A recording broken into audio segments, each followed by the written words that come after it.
ఇక్కడ పెరిగిన పిల్ల అక్కడ కడుతుంది. ఏమిటో అక్కడ బంధుత్వాలు కొత్తగా తెలుసుకుంటుంది. తెలుసుకుని అందరూ నా వాళ్లే, నా మరిది, నా నా తోడికోడలు, మా పినమామగారు, మా పెదమామగారు. ఎంత అల్లుకుపోతుందో! పురుషుడు అలా అల్లుకోలేడు, బంధువులింటికి వెళ్ళినా అలా కలిసిపోలేడు. ఆడపిల్ల ఎంత తేలికగా, ఏదో బాతు నీళ్లలో వదిలేస్తే ఈ దేశినంత తేలికగా అత్తవారింట్లో ఉంచేసుకుంటుంది. అలా ఉంచేసుకుని ఆమె పడే బాధల్లా ఒక్కటే, నేనంత ప్రేమగా చూస్తాను వాళ్ళు నన్ను అలా ఎందుకు చూడరు అంటుంది. ఎంత బేలతనం నిజంగా ఆడపిల్లది అనిపిస్తుంది.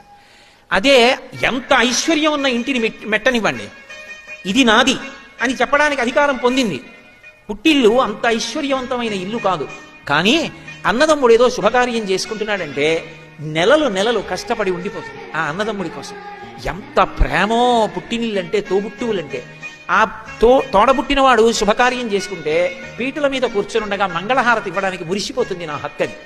పీటల మీద కూర్చుంటే ఏమిటో వెనకాతల కూర్చుని ఆ బొగ్గం చొక్క పెట్టి ఆ జుట్టు సరిచేసి ఆ పంచె సరిచేసి ఏమిటో అది తనకి జన్మలో పొందిన గొప్ప అనుగ్రహం అనుకుంటుంది, ఈశ్వరుడు ఇచ్చిన భాగ్యం అనుకుంటుంది. ఆ మంగళహారతి ఇచ్చినప్పుడు పళ్ళెల్లో 100 రూపాయలు వేస్తే ఆమెకి కోట్లు ఉన్నాయి భర్తకి. ఈ 100 రూపాయలు పగిలంగా పట్టుకెళ్ళి మా అన్నయ్య ఇచ్చాడు, మా అన్నయ్య ఇచ్చాడు, మా అన్నయ్య ఇచ్చాడని దాచుకుంటాడు.